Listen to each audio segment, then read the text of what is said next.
Bea Cukai musnahkan jutaan batang rokok ilegal. Penumpang kereta korban lemparan batu dirujuk ke rumah sakit mata. Sekolah rakyat di UNESA siap dioperasikan.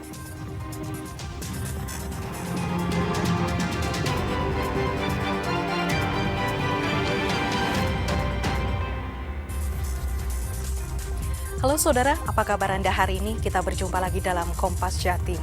Selain 3 informasi utama tadi, tim redaksi kami telah menyiapkan sejumlah informasi yang penting dan inspiratif lainnya. Bersama saya Vina Putri, kita jelang Kompas Jatim di Kompas TV, independen terpercaya.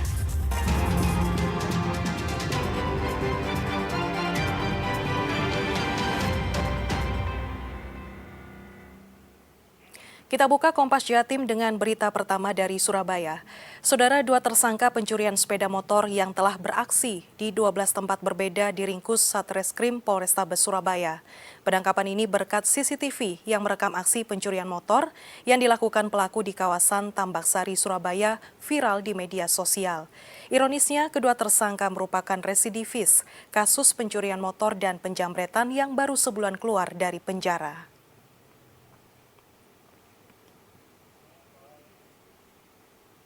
Aksi pencurian sepeda motor di kawasan Tambak Sari, Surabaya ini terekam CCTV dan viral di media sosial.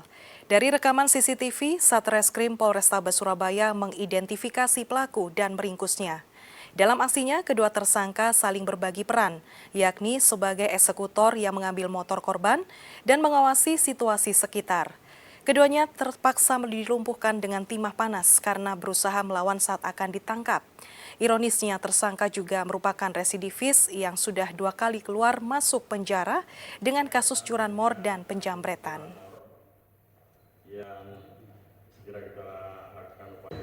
Dari hasil penyelidikan oleh tim, kita sudah bisa identifikasi dan bisa diketahui untuk identitas pelaku, termasuk sudah kita bisa lakukan penyitaan jaket dan beberapa peralatan lain yang digunakan. Untuk jaket ini adalah jaket yang digunakan yang sesuai dengan yang terekam di CCTV. Perlu saya sampaikan bahwa untuk pelaku G atau GW ini adalah residivis. Kantor Wilayah Bea Cukai Jawa Timur memusnahkan jutaan batang rokok ilegal tanpa pita cukai. Pemusnahan ini merupakan hasil penindakan mulai awal hingga pertengahan 2025. Pemusnahan barang bukti rokok ilegal ini dilakukan di halaman kantor wilayah Direktorat Jenderal Bea Cukai Jawa Timur II, Kota Malang. Barang bukti rokok yang tidak dilekati pita cukai dimusnahkan dengan cara dibakar. Dalam operasi hingga pertengahan tahun ini, kantor Bea Cukai Kediri yang menyita 8,64 juta batang rokok ilegal senilai 12,8 dengan kerugian negara 6,4 miliar rupiah. Kantor Bea Cukai Malang menyita 2,51 juta batang rokok ilegal dan 104,6 liter arak Bali dengan nilai barang 3,7 miliar dan kerugian negara 1,8 miliar rupiah. Selain rokok, Bea Cukai juga menyita 3 unit mesin yang digunakan dalam produksi rokok ilegal. Pemberantasan dan penindakan peredaran rokok dan barang ilegal akan rutin dilakukan untuk menutup peredaran rokok ilegal dan meningkatkan penerimaan negara dari sektor cukai. Barang hasil penindakan yang diekspos pada hari ini oleh kantor wilayah Jawa Timur antara lain yaitu rokok ilegal sebanyak 8,64 juta batang dengan nilai sebesar 12,8 miliar dengan potensi kerugian negara 6,4 miliar yang merupakan hasil dari penindakan Bea Cukai Kediri. Kesorotan lainnya, saudara, 1 pekan sudah keluarga penumpang KMP Tunu Pratama Jaya yang belum ditemukan masih bertahan di posko Pelabuhan Ketapang, Banyuwangi. Mereka tetap menunggu proses pencarian yang dilakukan oleh tim SAR gabungan di Selat Bali, berharap segala kemungkinan yang akan terjadi. Tragedi tenggelamnya KMP Tunu Pratama Jaya di Selat Bali masih menyisakan duka yang mendalam bagi para keluarga penumpang. Suasana sedih masih menyelimuti posko terpadu yang didirikan di Pelabuhan Ketapang, Banyuwangi. Sejumlah keluarga penumpang yang belum ditemukan tetap bertahan di dalam posko menunggu kabar soal pencarian keluarganya. Radis contohnya, pria asal Banjarnegara, Jawa Tengah ini mengaku hingga saat ini keluarganya yang bernama Imam dan Sofyan masih belum juga ditemukan. Korban bernama Imam ini merupakan sopir truk dan berangkat ke Bali bersama anaknya yang bernama Sofyan untuk bekerja. Keluarga korban terakhir berkomunikasi sebelum terjadinya kapal tenggelam. Imam sama Sofia. Bapak berangkat dari mana, Pak? Saya berangkat dari Banjarnegara, Jawa Tengah. Berarti asalnya korban ini dari Banjarnegara ya? Ya, yang satu asli Jember, yang satu asli Jawa Tengah. Anaknya Ini korban dalam rangka apa? Ke Bali Pak? Kerja atau dalam rangka pekerjaan nyupir. supir? Bapak sendiri sudah menunggu di posko ini berapa hari? 2 hari. Keluarga para penumpang hanya bisa menunggu kabar pencarian. Mereka pun berharap keluarga mereka bisa ditemukan dalam kondisi apapun. Nyoman Deni, Cilmi Ardiantovani, Kompas TV, Banyuwangi, Jawa Timur. 2 penumpang kereta api Sancaka korban pelemparan batu dirujuk ke Rumah Sakit Mata Undaan Surabaya setelah mengalami cedera mata akibat insiden tersebut. PT Kereta Api Daup 8 Surabaya memastikan korban mendapat perawatan terbaik Rumah Sakit Mata Undaan Surabaya, Jawa Timur. Pasca kejadian pelemparan batu saat kereta api Sancaka relasi Yogyakarta-Surabaya melintas di antara stasiun Klaten dan Sorowot, 2 penumpang yakni Widya Anggraini dan Farah Akmarina yang menjadi korban dirujuk ke Rumah Sakit Khusus Mata Undaan Surabaya. PT KAI Daup 8 Surabaya juga memberikan pendampingan lanjutan berupa fasilitas pengobatan tambahan di Rumah Sakit Mata Undaan Surabaya serta menjamin perlindungan asuransi perjalanan bagi kedua penumpang. Insiden pelemparan batu oleh orang tak dikenal tersebut mengakibatkan pecahnya kaca jendela yang serpihannya mengenai 2 penumpang tersebut. Dari pemeriksaan dokter di Rumah Sakit Mata Undaan Surabaya, penumpang atas nama Farah Akmarina mengalami luka gores pada bagian matanya.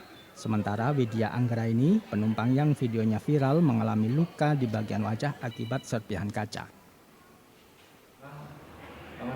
Memang ada sedikit luka gores di korneanya, tapi minimal banget kok. Terus tidak kita temukan kaca, bekas kaca nggak ada sudah. Ya, kita cek juga nggak ada, cuman ada luka gores sedikit aja di kulit sedikit sama di kornea. Kita kasih obat tetes biar nggak infeksi, sama ada salep.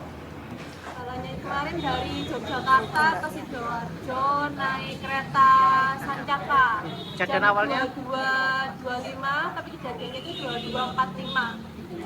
Awalnya saya nggak tahu, saya lagi fokus baca buku, terus tiba-tiba berat ada yang lempar batu dari luar. untuk kedepannya dari untuk himbauan kepada penumpang gimana kedepannya? Untuk kedepannya para penumpang lebih hati-hati sendiri sih, kalau bisa jendelanya itu ditutup, tirainya kayak gitu.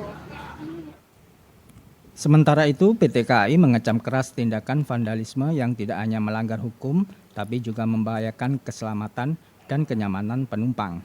PT KAI juga terus menjalin kerjasama dengan aparat penegak hukum dan masyarakat sekitar jalur rel kereta api untuk meningkatkan pengawasan.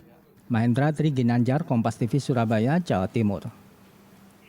Saudara, ribuan warga Kota Malang telah menerima pencairan bantuan subsidi upah atau BSU. Di kantor Pos Malang, warga antri untuk mendapatkan pencairan dana sebesar Rp600.000. Para penerima bantuan ini datang dengan membawa KTP. Setelah diverifikasi dan dinyatakan lolos, uang sebesar Rp600.000 bisa langsung didapatkan. Uang sebesar Rp600.000 tersebut pencairan selama 2 bulan. Diana, salah satu penerima BSU, bilang bahwa dirinya mengetahui informasi pencairan dari kantor tempatnya bekerja. Karena tidak memiliki rekening himpunan bank milik negara atau Himbara, pencairan dilakukan di kantor pos. Menurut Diana, BSU ini cukup membantu dalam pemenuhan kebutuhan. Pencairan melalui kantor pos ini hingga 15 Juli 2025. Hingga saat ini sudah ada 14.000 lebih pekerja yang sudah menerima pencairan BSU di kantor pos. Pihak kantor pos juga sudah menyiapkan lokasi khusus dalam pencairan BSU agar saat pencairan tidak terjadi antrian panjang. Karena nggak ada ATM dari Himbara ya, kan cairnya di rekening Himbara. Selain itu di pos.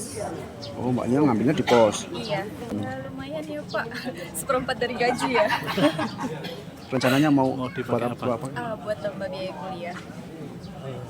Pak, ada syarat-syarat khusus nggak untuk mengambil BSU di kantor pos itu? Hanya datang ke sini, bawa KTP asli, nanti kita cek datanya ada, nanti kita bikin dalam satuan, langsung dibayar di kasir. Berapa kali mungkin? Ini tahap ini saja. Kami dapat data seperti ini. Sampai kapan Pak rencana ini? Tanggal 15. Tanggal 15. Seorang bocah penyandang disabilitas mendapatkan bantuan sosial dari Pemkot Kediri. Bantuan tersebut untuk meringankan beban hidup penyandang disabilitas. Seperti inilah kondisi Erika, warga Kelurahan Ngletih, Kota Kediri. Kondisinya memprihatinkan setelah dokter memvonis sang bocah mengalami penyakit cerebral palsy. Malang, gadis berumur 8 tahun ini, Erika mengalami lumpuh sejak usia 6 bulan. Untuk melakukan aktivitas sehari-hari, Erika harus dibantu oleh keluarganya.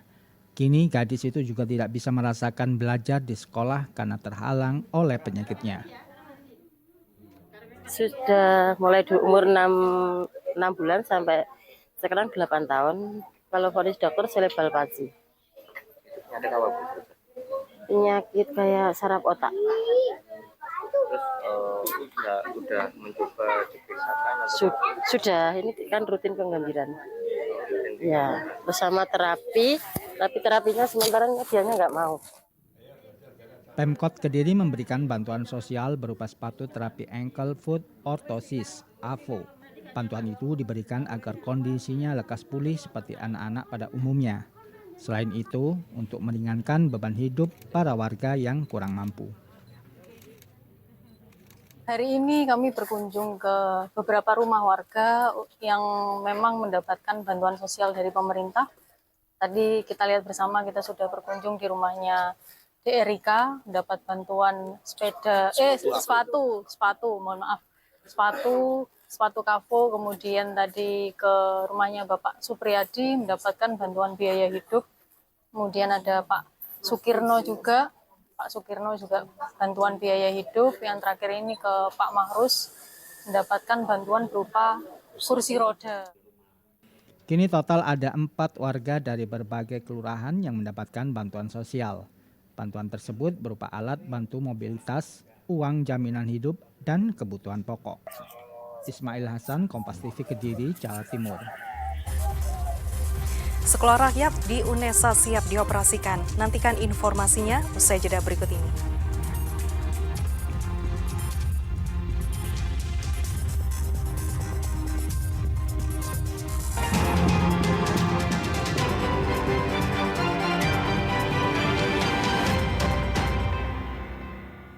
Saudara, Sekolah Rakyat di Kampus Universitas Negeri Surabaya UNESA telah siap menerima siswa baru setingkat SMA.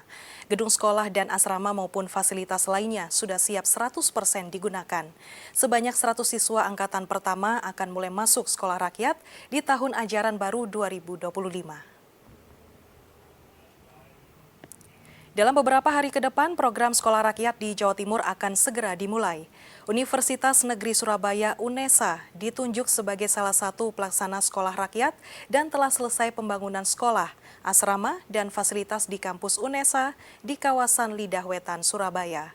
Keunggulan sekolah rakyat di UNESA ini diantaranya ramah disabilitas, unggulan di bidang seni budaya dan olahraga.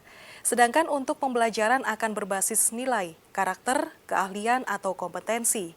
Sehingga siswa tidak hanya memiliki prestasi akademik bagus, namun juga memiliki kompetensi dan karakter baik. Selain itu, peserta didik yang berprestasi akan mendapat beasiswa berkuliah di UNESA. Sedikitnya ada 19 lokasi sekolah rakyat mulai tingkat sekolah dasar hingga SMA di Jawa Timur.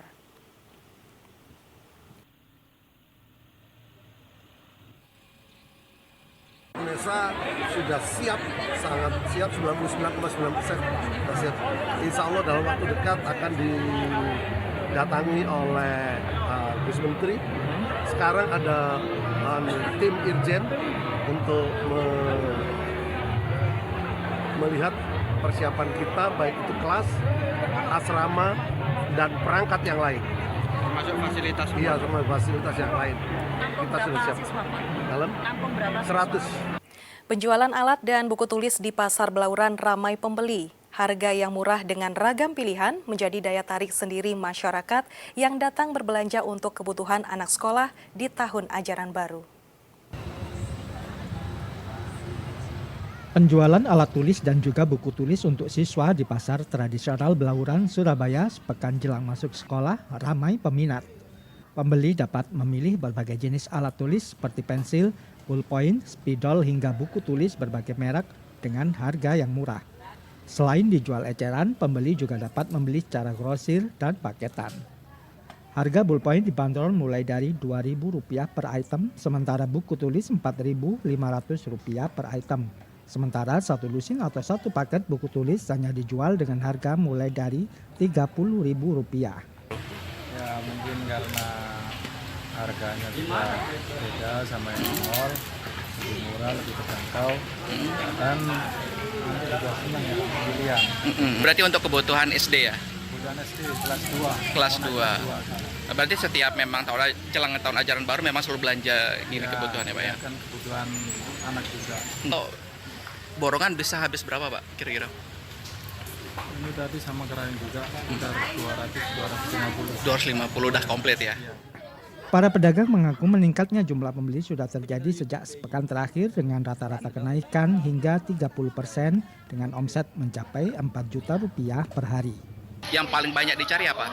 Itu terutama buku sama alat tulis itu. Buku sama alat tulis. Ya. Kalau kisaran harganya berapa sih? Berapa sampai berapa? Harganya kisaran mulai sampai 30 sampai yang paling mahal itu 55.000. Yang banyak cari ini ya siswa SD, SMP atau SMA? Siswa SD sih kebanyakan. Siswa SD kebanyakan. Kalau boleh tahu omset dalam hariannya berapa? Mungkin kisaran 4 juta. 4 juta. Ini jauh meningkat daripada hari sebelumnya ya Mas? Iya, jauh lebih meningkat. Meningkat berapa persen kalau boleh tahu?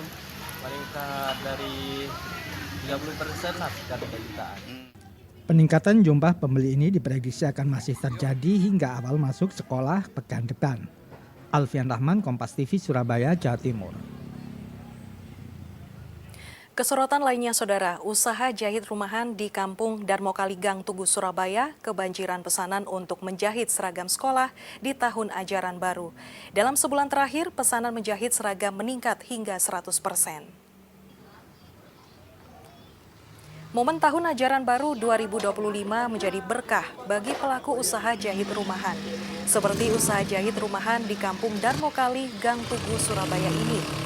Sejak 1 bulan menjelang tahun ajaran baru, Zakiah Fitri mengaku telah menerima pesanan jahit seragam sekolah hingga ratusan seragam. Pesanan menjahit seragam datang dari perseorangan maupun lembaga sekolahan dari TK, SD, SMP hingga SMA. Selain itu, pesanan jahit baju seragam meningkat hingga 100%. Dari yang biasanya hanya 200 baju, kini meningkat hingga 400 lebih setel baju seragam per bulan. Untuk baju seragam sekolah, harga jahit mulai Rp150 hingga Rp160.000. Namun untuk pemesanan dengan jumlah banyak, harganya menyesuaikan.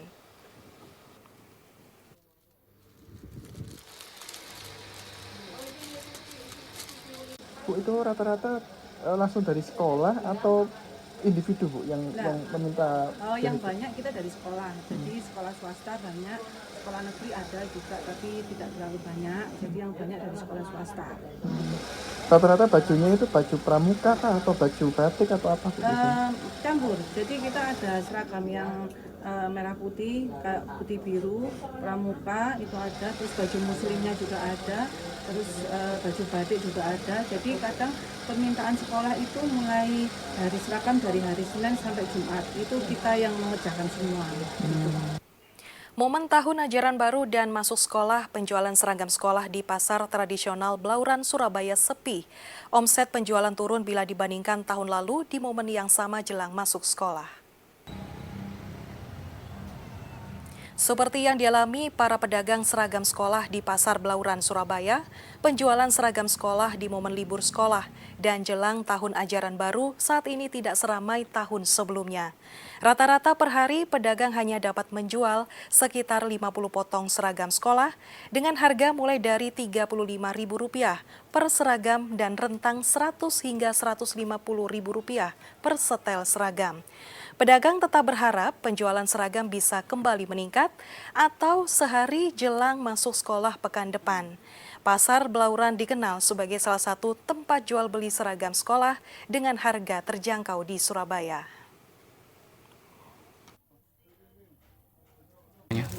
Kalau ini sih masih terpantau biasa ya, malah cenderung semakin kesini semakin berkurang pembeli. Apa mungkin karena sudah disediakan oleh sekolahan atau bagaimana, saya kurang paham. Tapi yang jelas sudah semakin kesini semakin berkurang terus gitu. Biasanya kalau seperti ini ya kurang seminggu, jangankan kurang seminggu, kurang 10 hari aja kita udah rame.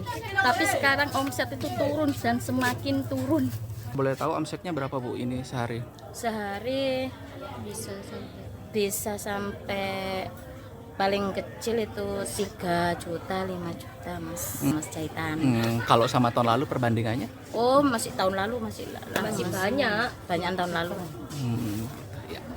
Karena sekarang itu memang kebanyakan dapat dari kain dari sekolah atau orang itu masih dapat belinya cuma 1 potong aja, nambah buat tambahan yang tahun kemarin.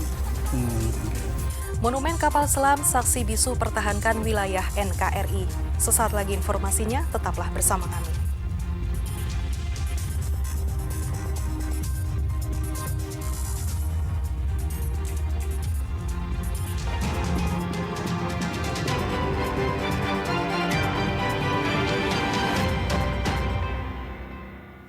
Saudara, terletak di jantung kota Surabaya, kapal selam KRI Pasopati menjadi saksi bisu perjuangan kemerdekaan Indonesia melawan para penjajah pada tahun 1962. Setelah melalui pertempuran yang sengit dan terkenal dalam perebutan Irian Barat, kapal selam KRI Pasopati kini dijadikan Museum Kapal Selam di Surabaya dan menjadi salah satu destinasi wisata. Dan informasi ini sekaligus menutup jumpa kita di Kompas Jatim hari ini. Jangan lupa saudara untuk menyaksikan live streaming kami di kompas.tv dan channel YouTube Kompas TV Jawa Timur. Kompas TV independen terpercaya. Saya Vina Putri, sampai jumpa. Inilah KRI Pasopati, kapal selam milik TNI AL produksi Rusia yang pernah digunakan prajurit TNI AL dalam operasi Trikora di Irian Barat pada tahun 1962. Kapal selam KRI yang diproduksi pada tahun 1952 dan mulai menjadi bagian alutsista TNI AL pada tahun 1962. Kapal ini memiliki bobot 1 ton lebih, memiliki panjang 76 meter dengan lebar 6,3 meter. Kapal selam ini juga dipersenjatai 12 torpedo steam gas dan mampu mengangkut 63 awak kapal dengan daya jelajah 8.500 mil laut. KRI Pasopati 1 kini menjadi monumen museum kapal di jantung kota Surabaya, tepatnya di Jalan Pemuda, Surabaya. Monumen museum kapal selam ini mulai dibangun pada tahun 1995. Pembangunannya diprakarsai oleh TNI Angkatan Laut dan Pemprov Jawa Timur saat itu, serta diresmikan pada bulan Juli tahun 1998. Pembangunan monumen ini setelah kapal selam dinyatakan pensiun pada tahun 1990. TNI AL dan Pemprov Jawa Timur berinisiatif mengabadikan KRI Pasopati untuk wisata bahari bernilai sejarah. Untuk mempermudah pengangkutan ke lokasi yang ditentukan, kapal selam dipotong-potong dalam sejumlah bagian, kemudian dirakit kembali ke lokasi monumen saat ini. Proses pembangunan monumen Museum Kapal Selam ini dimulai pada tahun 1995 dan resmi dibuka untuk umum pada Juli 1998. KRI Pasopati ini dibuat di Rusia pada tahun 1952, ya, bergabung dengan jajaran TNI Angkatan Laut kita pada tanggal 29 Januari 1962. KRI Pasopati ini pernah mengikuti intinya untuk mempertahankan Irian Barat dari pendudukan Belanda pada tahun 62. Salah satu rombongan pengunjung asal Jakarta mengaku senang bisa masuk dan melihat monumen Museum Kapal Selam. Di Jakarta tidak ada monumen kapal selam, sehingga harus melihatnya di Surabaya. Karena di Jakarta nggak ada, adanya di Surabaya seperti itu. Kita niatkan jadi mampir dengan rombongan sekiranya 3 bis. Untuk kita tampil ke sini, kita hadir, kita sudah dari Bromo, Malang, Surabaya terakhir. Besok insya Allah kita pulang. Seperti itu. Mumpung liburan Bu ya? Ya. Dengan membayar Rp15.000, pengunjung bisa masuk ke dalam kapal selam dan bisa menikmati atmosfer perjuangan kru kapal dan dapat melihat videorama perjuangan KRI Pasopati yang diputar setiap 1 jam sekali. Tim Liputan Kompas TV, Surabaya, Jawa Timur.